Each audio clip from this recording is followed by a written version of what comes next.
Muy buenas a todos y a todas, chicos, bienvenidos, ¿cómo estáis? Relajaros, chicos, relajaros, se viene un largo vídeo, un vídeo de estos que os gusta, un vídeo de estos que os vicia. Yo estoy viciado a la historia de los incas, me recomendasteis el vídeo de Hanan, el canal de Hanan, Historia y Cultura. Claramente, chicos, danle amor. Hanan o Anan con H, está por aquí, ¿sabes? Está por aquí, yo me he suscrito, vamos a darle like. Tiene 130.000 visitas, me alegro. Me alegro por el éxito. Ojalá sigas más y más, Anan. Por cierto, chicos, ahora vamos a hablar antes. Oye, Alamnero, no has hecho todavía ningún directo en este canal. Vamos a hacer una cosa. Cuando haya una o dos personas que apoyen bien, haremos directo. Así me aseguraré que alguien habrá en el directo. Así voy a hacer un directo y no hay nadie. Así que, chicos, ¿cómo podéis apoyar mi canal? Aparte de dejar un buen like, suscribiros, comentar, es lo típico, eso, ¿no? Es lo mínimo. Botón unirse, chicos, podéis tener aquí, puede ser nivel soldado, nivel orejón, nivel cacique y nivel inca. El nivel soldado es muy barato, aposta para que, oye, que no pueda apoyarte, pues, nivel soldado, por lo menos para pertenecer a mi ejército, ¿vale? A mi gran ejército, espero. También podéis apoyar el botón gracias, que abajo en los vídeos. A lo mejor en el estreno no lo veréis, pero en muchos vídeos en mi canal veréis un botón gracias con forma de corazón, por eso hago esto, ¿no? Porque, bueno, también te quiero, amigo. También podéis apoyar por PayPal. Por PayPal, mandarme un mensajito por PayPal y yo lo leeré y, oye, vengo del canal Alaminero 3.0. Me aseguraré de que haya gente en el próximo directo, ¿vale? Ya sabéis, tenemos ya muchos vídeos, muchos tal. Así que, chicos, apoyar el canal. Y haremos directito en cuanto vosotros queráis, ¿vale? Por mí, lo puedo hacer cuando quiera. Yo es que vivo de esto. Por eso, sin duda, voy a pedir. Cuando no dan, digo. Si fuera un apoyo brutal, realmente, lo único que tendré que decir es gracias, muchas gracias. Y claramente esto tiene ventajas. Los miembros tienen la ventajita de tener vídeos exclusivos y más trato más personal. La gente que da botón de gracias y dona o que hacen superchats, su mensaje lo pondré fijado. Oye, quiero mandar un mensaje a este canal y quiero que me fijen en el canal. Por el botón de gracias lo mandas un mensajito, mandas el gracias, que es una donación, por los comentarios, y fijaré o pondré arriba del todo tu comentario para que todo el mundo vea tu comentario. Y si apoyas por PayPal, ya tendrás todo lo que tú me quieras. ¿Quieres un beso, un abrazo, una tortilla, lo que quieras? Vamos a empezar, chicos. A ver si empezamos es que, a ver si el canal empieza un poco a despertar, ¿no?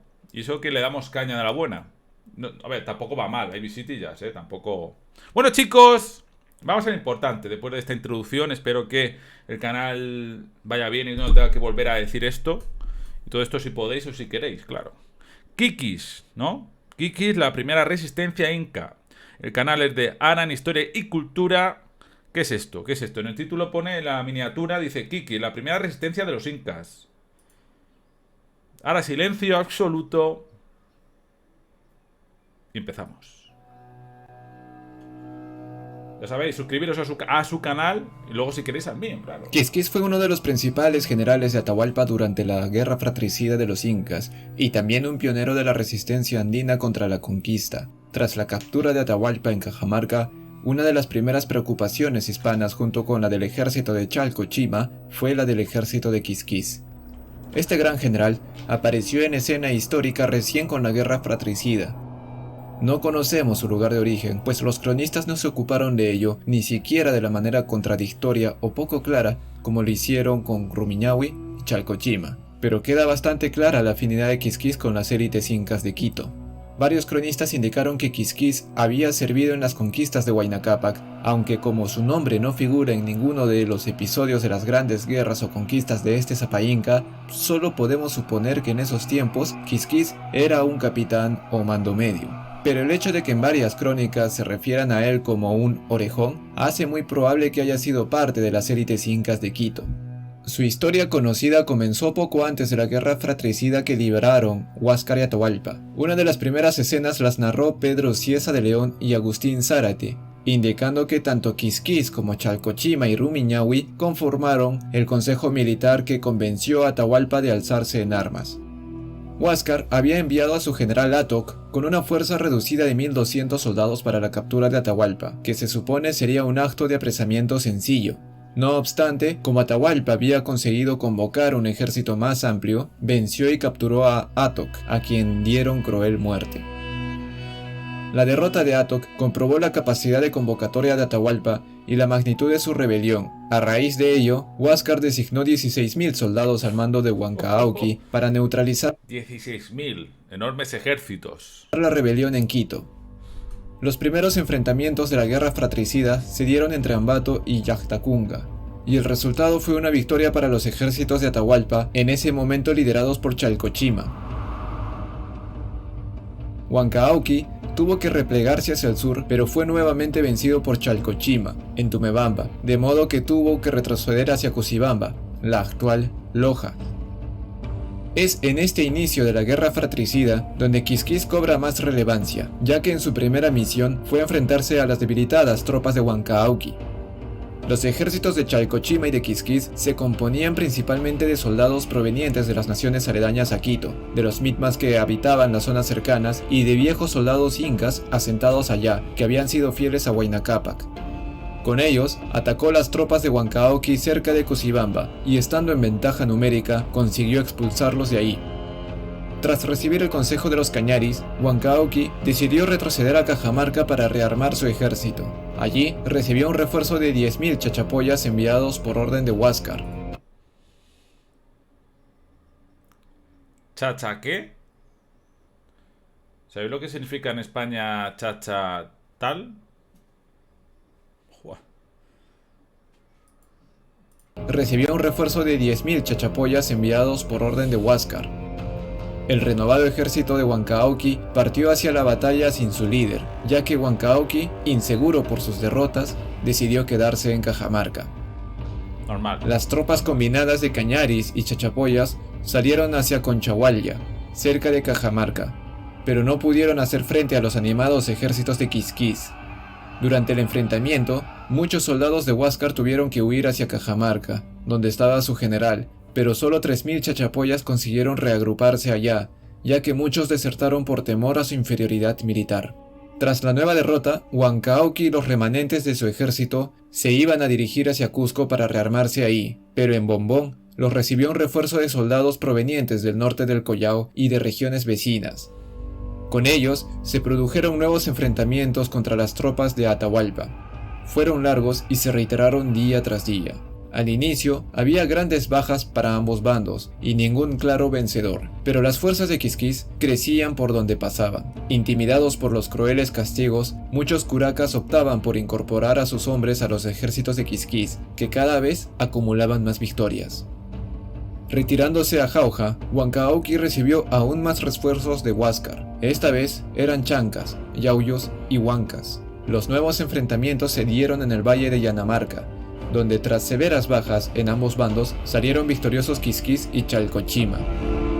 Cuando Martín de Murúa narró ese episodio en 1590, indicó que hasta en ese tiempo era posible aún ver los huesos de quienes cayeron en aquellos combates.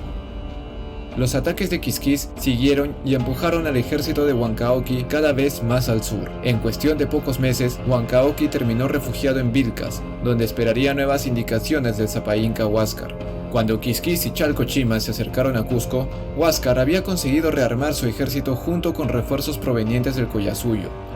Su plan de ataque consistía en efectuar un ataque de distracción de los ejércitos frescos del Collasuyo liderados por Rampa Yupanqui. Por la parte sur de Cotabambas, el ataque lo efectuarían los soldados de Huancahauqui, que lo acompañaron en las anteriores batallas. No obstante, el ejército de Quisquis y Chalcochima se encontraron antes de lo previsto con las tropas del Collasuyo y tuvieron un enfrentamiento en Tarabay, que terminó en victoria para los soldados de Huáscar. Chalcochima y Quisquis tuvieron que huir. De sus hombres murieron 10.000, incluyendo a un capitán suyo llamado Tumay Rima. Los prisioneros sufrieron 10.000 bajas. 10. Terminó en victoria para los soldados de Huáscar. Chalcochima y Quisquis tuvieron que huir. De sus hombres murieron 10.000, incluyendo a un capitán suyo llamado Tumay Rima. Los prisioneros sufrieron decapitaciones y grandes castigos. La victoria de Duro. Huáscar animó al Sapa Inca para supervisar a sus soldados desde sus andas, cerca del campo de batalla. Desde allí, su ejército tuvo una segunda victoria en la que desarticularon al ejército de Chalcochima y de Quisquis. Cuando ellos huían por una ladera seca de Ichus, les esperaba un incendio que el bando de Huáscar había generado para cortar su huida, y la táctica fue tan eficaz que muchos de ellos se quemaron. La derrota de los norteños hizo que se pregunten incluso si debían volver a Quito, pero al ver que los soldados de Huáscar se quedaban, decidieron contraatacar. Los espías informaron bien a Chalcochima y a Quisquis, de modo que pudieron organizar un ataque tan coordinado que tomaron por sorpresa a las divisiones de Huáscar. La división encabezada por Chalcochima se abrió hacia Huáscar, atacaron a los hombres de sus andas con Liwis y consiguieron derribarlos. Desde sus posiciones, en la retaguardia de Huáscar, Quisquis impidió el escape de los soldados de la división de Huáscar. Por último, Chalcochima se encargó de ultimar la tercera división de Huáscar, y así terminó la violenta captura del Sapa Inca. Victoriosos, los generales de Atahualpa montaron su campamento principal en Quihuipay, a las afueras de Cusco. Desde allí, tranquilizaron a la ciudad indicando que Huáscar no estaba muerto, y convocaron a todos los Ringrillox para que se presenten a dar obediencia a su nuevo Sapa Inca. Los Ringrillox llegaron agrupados según sus alyus y panacas. Aquellos que habían luchado contra Atahualpa se identificaron con una borla roja. Llegando a Quihuipay, debían efectuar la mocha al Huauque de Atahualpa, un ídolo estatua llamado Tixi Capac. En parte, los Ringrillox se presentaron con cierta confianza por el mensaje de Chalcochima, donde prometía misericordia y comprensión, pero lo cierto es que hubo castigos físicos e incluso algunos de los Ringrillox fueron ajusticiados. La guerra. En Quihuipay, además, hubo una especie de tribunal donde se juzgaron a las altas autoridades del Sol por haber alzado a Huáscar con la mascapaicha. Los generales principales de Huáscar, incluyendo a Huancahauqui, también fueron reprendidos. Uno de los cuestionamientos fue, ¿no había mejores candidatos para alzar como Sapa Inca? Incluso mencionaron ejemplos que eran distintos a la opción de Atahualpa. Junto con los Ringrillox, también se presentaron la madre de Huáscar, Rauraoglio, y su esposa principal y hermana, Chuquihuispay. Ambas mujeres también recibieron afrenta. ¿Cómo? Una mujer o sea, ¿su mujer era su hermana? ¿Cómo? ¿Qué? ¿Cómo? La madre que me parió, bro. Estas cosas... Esto me entra... Junto con los Ringrillox también se presentaron la madre de Huáscar, Rauraoglio, y su esposa principal y hermana, Chuquihuispay. Su madre... Vale, no. Su madre y su hermana y esposa. Joder, macho, tío. Ambas mujeres también recibieron afrentas. Quisquis cuestionó el rol de Rauraoglio, calificándola de una simple concubina y falsa coya. Las palabras de Quisquis hacían referencia al hecho de que antes que Rauraoglio sea coya, Huayna Capac tenía otra esposa principal que falleció sin darle hijos. Solo después de su fallecimiento fue que Rauraoglio se elevó como coya. En medio de este ambiente tenso, lleno de llantos y de afrentas, Quisquis hizo sacar a Huáscar de su prisión. Lo exhibió ante su ejército de norteños, quienes hicieron burlas de él. Ostras. Tras castigar a los Ringrillox cusqueños, los generales de Atahualpa les dejaron ir y les instaron a que hagan un llamado general para que todos aquellos que se habían ocultado en las montañas regresen a la capital. Rauraoglio y Chuquihuispay también tuvieron licencia de volver. Sin embargo, fueron menos misericordiosos con las otras naciones. Los prisioneros cañaris y chachapoyas capturados en las inmediaciones de Cusco fueron ejecutados. El propio Huáscar y su entorno fueron víctimas de más afrentas y crueldades. Todas las esposas, hijos y personal de servicio de Huáscar fueron llevados a Quihuipay. Allí, Quisquis ordenó que Huáscar sea testigo de las ejecuciones y matanzas que hizo entre sus familiares. Más de 80 hijos e hijas de Huáscar fueron asesinados. En el relato de este genocidio, Martín de Murúa llegó a compartir nombres de las víctimas. Por ejemplo, Chimpu Sisa y Coya Miro figuran allí, ambas hermanas y esposas. Vaya maldita guerra civil, ¿verdad?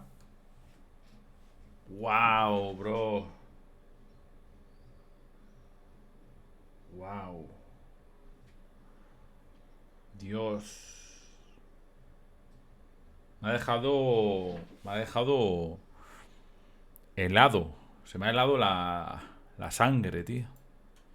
Genocidio, Martín de Murúa llegó a compartir nombres de las víctimas. Por ejemplo, Chimpu Sisa y Koya Miro figuran allí, ambas hermanas y esposas del Inca Huáscar, pero también nombró a las sobrevivientes. Las mujeres de Huáscar que aún no tenían hijos con él fueron separadas porque se tenía la intención de enviarlas donde Atahualpa para que sean esposas de él. Algunas sobrevivieron varios años más y terminaron adoptando nombres cristianos y el sacramento del bautizo durante la colonia. Las consecuencias del genocidio de Cusco llegaron también a los muertos, en particular al Cápac Alyu, panaca de Túpac Yupanqui, quien era padre de Raura Oglio, madre de Huáscar. Su cuerpo y sirvientes fueron llevados a una de las terrazas de cultivo del Coricancha, y allí fue despedazado y quemado. Quizás esta afrenta sin precedentes en la historia inca fue un regalo de Atahualpa a las etnias del norte del Tahuantinsuyo que le ayudaron en su guerra y que aún querían vengar viejas rencillas con su conquistador Túpac Yupanqui. Los miembros de esa panaca fueron llevados a Chuquibamba, una llanura al costado de Sacsayhuamán, y fueron ultimados allí. La persecución genocida de Quisquis y Chalcochima también incluyó a los quipucamayos del Cusco, porque al desaparecerlos a ellos y a sus quipus, se pretendía reescribir la historia del Nuevo Mundo bajo el gobierno del Inca Tixi Capac, como pretendía llamarse Atahualpa una vez alzado Zapallinca. En 1541, los españoles encontraron a 4 quipucamayos sobrevivientes de este genocidio y se convirtieron en fuentes primordiales de la crónica anónima que se conoce como Relación de los Quipucamayos a Vaca de Castro. Mientras ocurría el genocidio en Cusco, Atahualpa avanzaba a su ritmo. Quería oficializar su alzamiento y ceñirse la mascapaicha en la capital, pero hizo una parada en Cajamarca para conocer a los castellanos de quienes venía escuchando reportes. Fue en ese encuentro, en noviembre de 1532, que se dio su sorpresiva captura, y esa noticia no tardó en llegar a los generales Quisquis y Chalcochima. Aunque la información era poco clara al inicio, pues no había certeza en que Atahualpa haya sobrevivido al ataque de Cajamarca, luego se supo de su prisión, y más tarde del rescate que ofreció a los castellanos a cambio de su libertad. Quisquis recibió la orden de Atahualpa de velar por el envío de las cargas de oro y plata hacia Cajamarca y también de la custodia y traslado de Huáscar para allá. A partir de ese momento, Chalcochima y Quisquis dividieron su ejército. Mientras que Quisquis se quedaría en el Cusco para la ocupación y el traslado de Huáscar, Chalcochima se dirigía hacia Cajamarca para esperar las órdenes de Atahualpa y coordinar un rescate. Desde Cusco, Quisquis organizó el traslado de Huáscar junto con Huancahauqui, Raura Oglio y Chuquihuispay hacia Cajamarca con una guardia de 100 soldados para custodiarlos. Fue la última vez que los vio con vida porque después de un tiempo tuvo que ordenar la ejecución de sus presos porque así lo mandó a Atahualpa una vez que supo del interés de los españoles de conocer a Huáscar. Con Atahualpa como rehén, nadie se atrevía a tocar a los españoles. Ello les permitió saquear piezas de oro y de plata de todos los lugares por donde pasaban. Una vez definida la propuesta de rescate de Atahualpa, partieron 2 pequeñas delegaciones de españoles llevados en andas como si fueran autoridades incas, una a Pachacamac y la otra a Cusco. La delegación de Cusco estuvo conformada por Pedro del Barco y Pedro de Candia, los primeros españoles en ver el Cusco incaico. Allí vieron a Quisquis y su ejército de ocupación. Según Cristóbal de Mena, aunque Quisquis se maravilló con los españoles, los tuvo de menos en ese primer encuentro. Sin embargo, no evitó que extraigan planchas de oro y más piezas para acelerar las remesas del rescate. Una vez que esta pequeña comitiva de españoles se retiró de Cusco, Quisquis no podía hacer más que esperar. Chalcochima debía intentar el rescate de Atahualpa mientras que él guarecía Cusco, pero pronto las cosas empezaron a marchar mal. Primero llegaron las noticias de la captura de Chalcochima en Jauja. Ello dejaba a Quisquis la responsabilidad de mantener la ocupación de Cusco y al mismo tiempo tramar 2 arriesgados rescates. Pero por lo menos pudo contar con el ejército que tenía Chalcochima antes de su captura porque terminaron acoplándose a las fuerzas de Quisquis. Pero la suerte de Quisquis y de sus ejércitos de Quito empeoró. En julio de 1533, Atahualpa fue ejecutado y la trágica noticia llegó a Quisquis. Tras la ejecución de Atahualpa, los españoles partieron de Cajamarca hacia Cusco con Chalcochima preso y con Túpac Hualpa nombrado como nuevo Sapa Inca, pero lo que quedó claro desde un inicio fue la poca autoridad que tenía para los habitantes del Tahuantinsuyo. Órdenes como el abastecimiento de los tambos eran constantemente desacatadas por los curacas locales que parecían tener menos miedo a Túpac Hualpa. Chalcochima lo hizo notar a Pizarro y sugirió que las órdenes se canalicen con él, que a pesar de estar preso, era más respetado que ese inca títere. Desde el Cusco ocupado, Quisquis organizó divisiones de su ejército para que se acerquen a las posiciones españolas hacia el norte. En Jauja, los relatos de las crónicas españolas Al decirme ir comentando, chicos. Yo es que estoy metido en esto, estoy muy atento. Tengo que hablar porque es una reacción. Esto increíble, ¿vale? Ir comentando qué os parece, de qué bando estáis y todo eso. Ir comentando lo que queráis, ¿no? Yo estoy metido con la música, encima con los auriculares, se escucha mucho mejor la música. No para de... La historia va seguida, no va con pausa, no, va lenta pero sin parar. Entonces estoy dentro de esto, ¿vale? Así que voy a volver a meterme a la historia y me callo porque... Lo digo porque estoy aquí, ¿vale? Estoy aquí, disculpen si no hablo tanto. Disculpen, pero está muy interesante la historia. De estar preso, era más respetado que ese inca títere. Desde el Cusco ocupado, Quisquis organizó divisiones de su ejército para que se acerquen a las posiciones españolas hacia el norte. En Jauja, los relatos de las crónicas españolas afirman que a pesar de que Chalcochima estaba encadenado, se las ingeniaba para mantener un canal de comunicación efectivo con Quisquis. Las posiciones y planes de los castellanos eran conocidos por el general, de modo que tenía previsto qué hacer. La primera de sus acciones fue encargarse de Guaratico, en Jauja.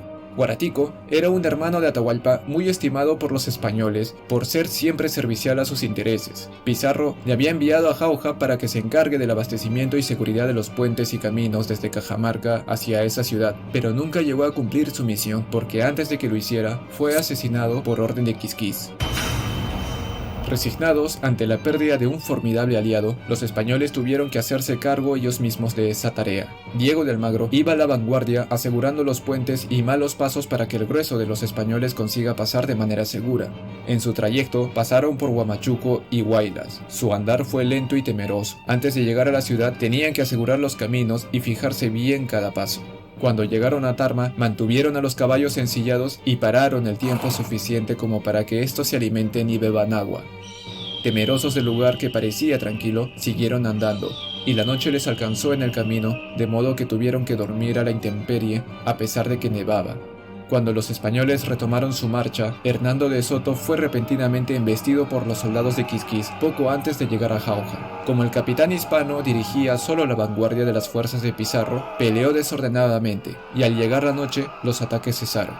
Aquella escaramuza constituye el primer enfrentamiento bélico entre incas y castellanos. En este enfrentamiento se registraron las primeras bajas españolas. Según Agustín de Zárate, fueron entre 5 o 6. Según Garcilaso de la Vega, fueron 17 españoles muertos y otros tantos fueron hechos prisioneros. Tras estos enfrentamientos, llegaron los refuerzos y el resto de hombres de Pizarro y sus aliados. Los soldados de Quisquis, que tenían la consigna de dejar desabastecidos a los castellanos, incendiaron Jauja, con todos sus tambos y con todo aquello que pueda ser de utilidad a los españoles. La orden fue ejecutada con esmero por 600 soldados de Quisquis, aún en perjuicio de la población local. Los castellanos llegaron a Jauja como libertadores. A su ingreso, los locales les entregaron a algunos soldados de Quisquis que fueron apresados por ellos mismos. Los hispanos los salvaron de ser linchados. Los pobladores, jaujas y huancas habían sido cruelmente tratados. Anda. Los españoles salvaron. Claro, es que había guerra también entre ellos. Y los españoles no querían una destrucción. Eso, querían otras cosas, pero eso no. Jaujas y huancas habían sido cruelmente tratados desde su ocupación por Chalcochima, y ahora clamaban venganza. En Jauja, los españoles fundaron una de sus primeras ciudades, aunque en aquel momento solo fuera un paso hacia su destino, Cusco. En ese periodo que pasaron en Jauja, falleció su inca títere, Túpac Hualpa, con visibles síntomas de envenenamiento. En ese punto las crónicas culpan a Chalcochima, y aunque no hay pruebas definitivas contra él, sí es bastante probable que haya sido el autor intelectual del asesinato. Mientras tanto, ante la marcha de los españoles, las órdenes de Quisquís seguían siendo la tierra quemada. Había que desbaratar todo el camino de Jauja hacia Cusco. Los tambos quemados y los puentes cortados obligaron a los españoles a continuar su ritmo lento y en extremo cauteloso. La vanguardia reparaba puentes y enviaba informes al grueso del ejército. El cronista español Pedro Sancho de la Hoz, quien vivió en carne propia la conquista temprana, narró detalles de estas penurias, como lo sucedido en Tarabay y Parcos, lugares que causaron gran decepción por haber sido convertidas en ciudades fantasmas, donde no se hallaron más que ruinas y cenizas. En estas yachtas, incluso los canales de abastecimiento estaban deliberadamente sellados. Joder. La vanguardia de los españoles tuvo que lidiar no solo con el desabastecimiento, sino también con enfrentamientos militares, como la emboscada de Vilcas, donde perdieron un caballo e hirieron a otros 2. Tras pasar por Andahuaylas, también tuvieron un enfrentamiento a 12 leguas de Cusco, donde los soldados de Quisquís los sorprendieron desde una montaña y arremetieron contra los hispanos tan eficazmente que tuvieron que retirarse. En el enfrentamiento, perdieron a 5 españoles que fueron ultimados encima de sus caballos y también hubo otros que quedaron prisioneros. A las afueras de Cusco, cerca de Jaquijahuana, los españoles y sus aliados consiguieron enterarse de las posiciones del ejército de Quisquís y cuando fueron a enfrentarlos, los desbarataron y provocaron su huida. La oportuna huida de los soldados de Quisquís incrementó las sospechas de Francisco Pizarro sobre el canal de comunicación de Chalcochima y Quisquís, pero el hecho de que terminó precipitando la decisión final sobre Chalcochima se presentó en su llegada a Jaquijahuana. En noviembre de 1533, en Jaquijahuana, un joven gringrillo inca se presentó ante Francisco Pizarro. El joven dijo ser hijo de Huayna Cápac y ofreció toda su ayuda y disposición para vencer a los quiteños. El joven, que en el futuro será conocido como Manco Inca, había huido del genocidio de Cusco, adentrándose por las montañas sin pasar por los caminos y vistiéndose de hombre común. En su presentación con Pizarro, le informó que se había enterado que Quisquís tenía un plan de incendiar Cusco, de modo que Pizarro tenía que apresurarse si no quería encontrar la ciudad hecha cenizas. El líder castellano omitió la hora de almuerzo para llegar cuanto antes a la capital inca. Destinó una vanguardia de 42 soldados a caballo para que lleguen primero.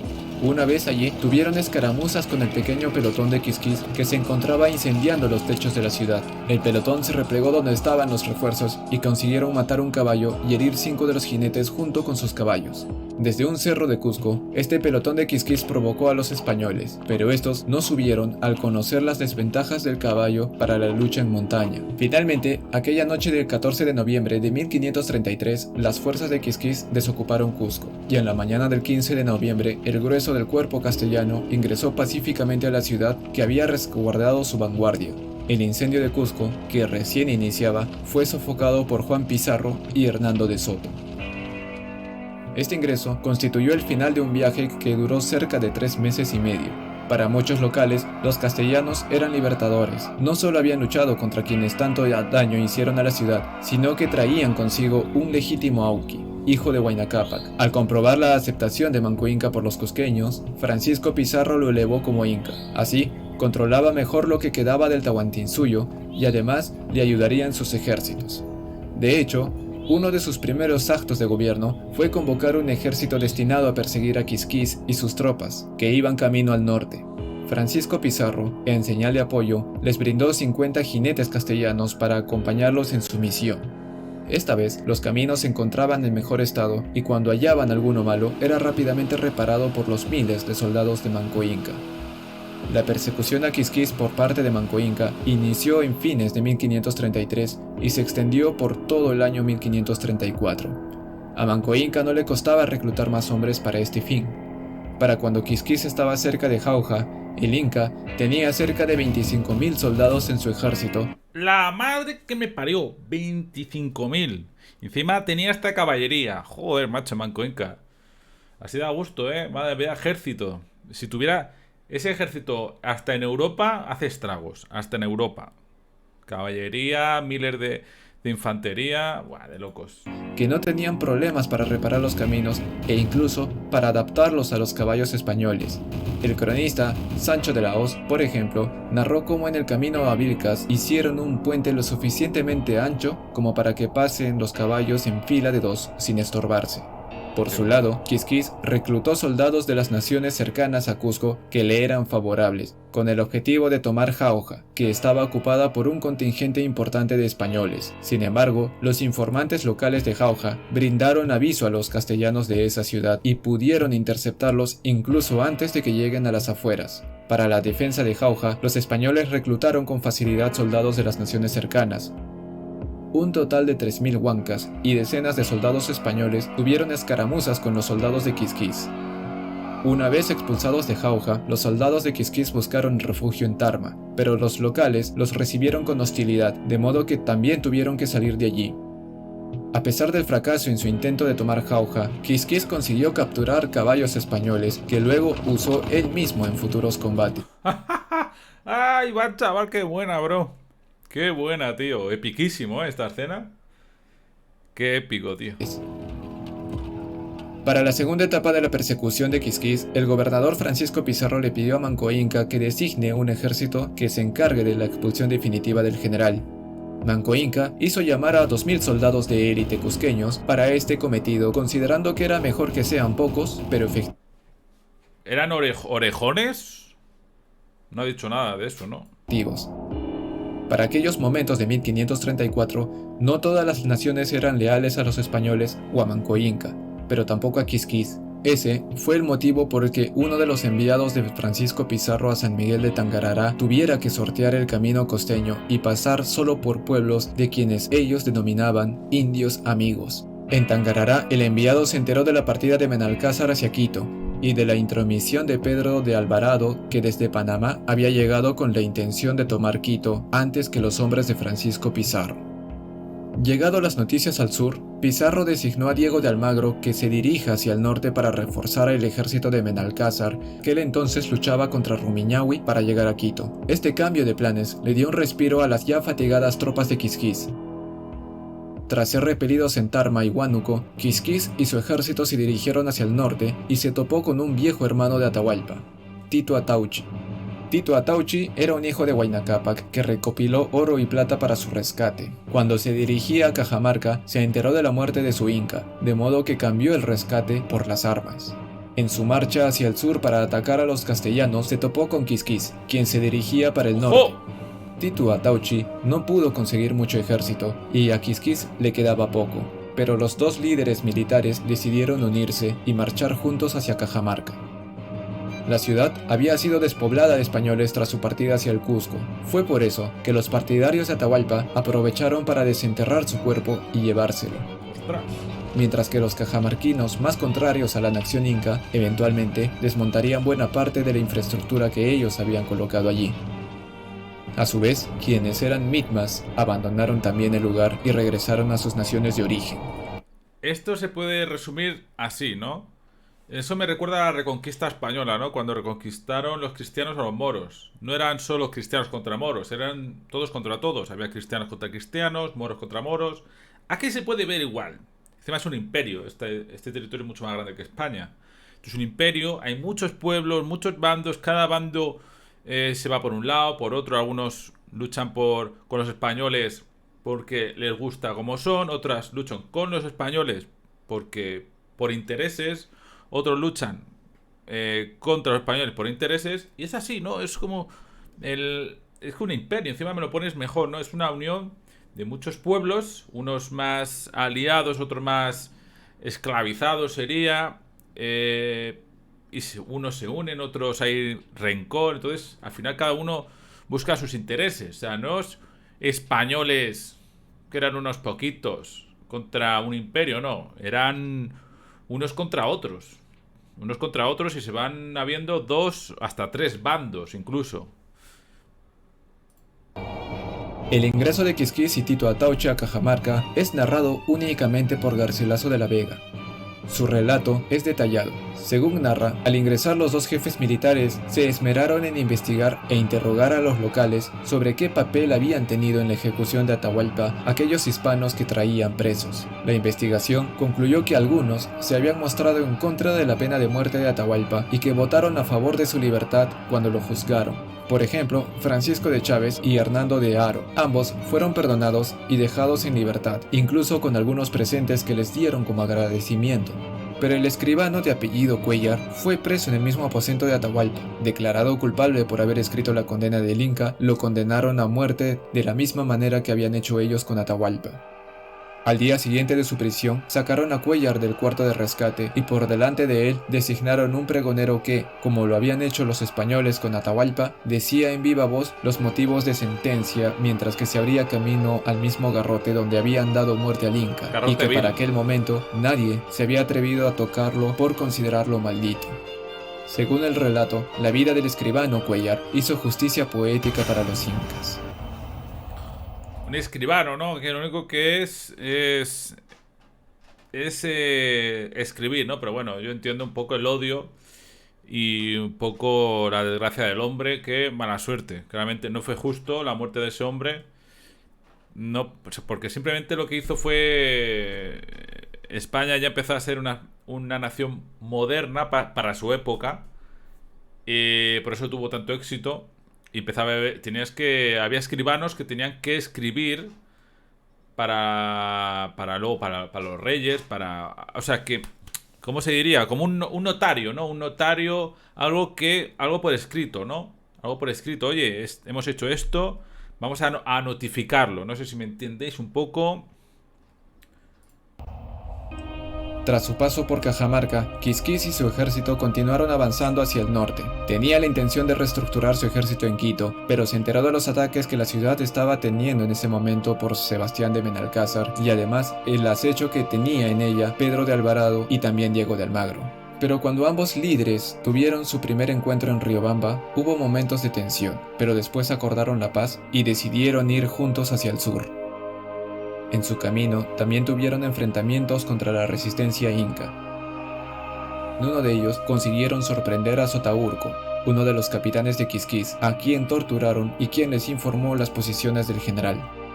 Con los datos de Sotaurco y sin vanguardia, Quisquis tuvo que enfrentarse a más fuerzas locales aliadas de los españoles. En el último de sus enfrentamientos, tanto él como su caballo fueron heridos.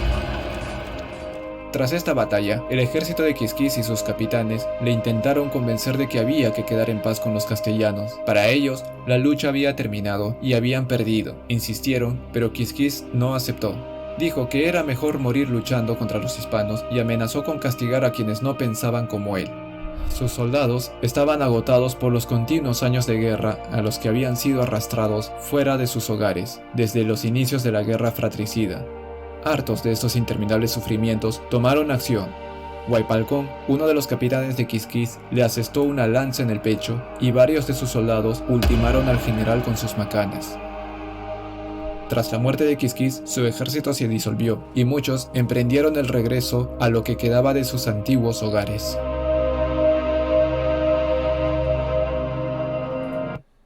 Una triste historia de Quisquis que intentó alzar la resistencia, ese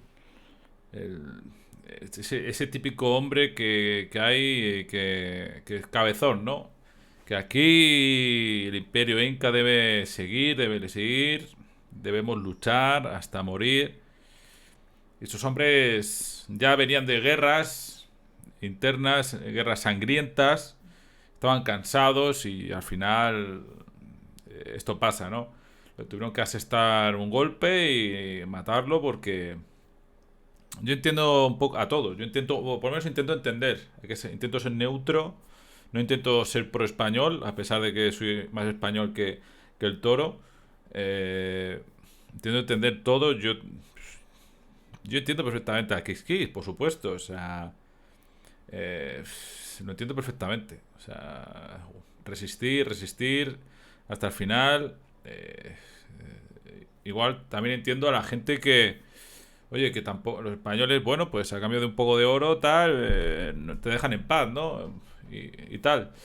Y luego al final eran empresas privadas, no eran, o sea, tenían apoyo de la corona española, un poco apoyo de barcos y tal, y apoyo de algunos hombres, pero en verdad eran empresas privadas, eran gente que vendía sus tierras, lo que sea, dejaban todo y se iban y compraban, pues, hombres, compraban caballos, compraban marineros y a la aventura, ¿no? Luego tenían que mandar el quinto real, que es como impuestos, lo que hoy en día son impuestos, un quinto real de lo que ganes.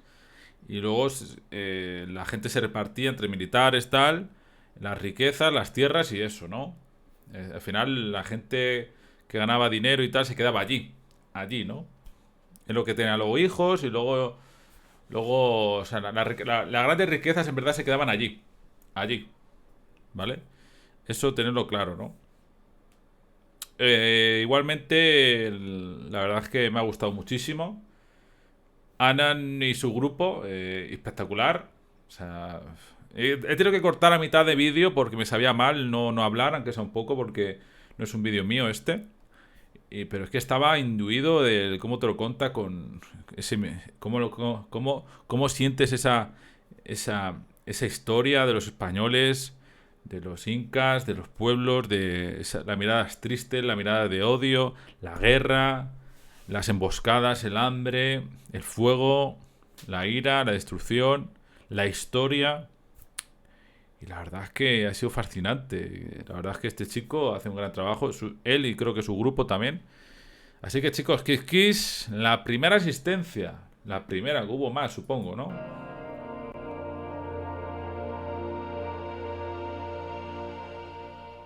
Para la elaboración de este video se hicieron más de 130 ilustraciones, un arduo trabajo unipersonal. Si quieres apoyar o contribuir con este proyecto, puedes unirte a mi Patreon y de paso acceder a muchos beneficios. Asimismo, agradezco profundamente a todos mis mecenas de Patreon con quien... Un grande eres, un grande amigo, sigue así. Te deseo todo el amor del mundo, tío. Sin duda me has enganchado, me has fascinado, tío. Bueno, chicos, cortemos ya. Yo estoy imbuido en la historia. Cortemos un poco esto. Chicos, si queréis que sigamos aquí, si queréis, repito, hacer directo, tal. Ya sabéis, botón uniros, chicos. Ser soldado, orejón, que es soldado de élite, cacique o inca. Podéis hacer esto, botón gracias o por PayPal. Eso conllevará ventajas, que yo pueda seguir haciendo esto. Haremos directos, hablando de lo que queráis, de historia, de gastronomía. Y nada, aquí tenéis bueno, aquí tengo más canales, porque claramente yo vivo de esto de YouTube. Yo vivo de esto, por eso claramente intento que si podéis apoyar en todo lo que podáis, aunque sea un like, un suscribirse, algo es, ¿no? Y aquí tengo otros canales. Tengo otros canales. Y la verdad es que me siento afortunado de descubrir y que me interese, ¿no? Porque hay gente que... O sea, esto está aquí. El problema es que hay gente que no sabe disfrutarlo, ¿no? La historia. Yo también entiendo que la gente la burra la historia. A mí siempre me ha gustado. La historia, la geopolítica, las armas, los ejércitos, las batallas. Así que chicos, sin más de acción, gracias por todo. Os deseo mucho amor, mucha felicidad. Que estéis siempre gorditos, felices. Os quiero, gracias por el apoyo, por esos mensajitos. ¡Hasta luego! ¡Chao! ¡Viva Perú, cachoperros! ¡Vamos!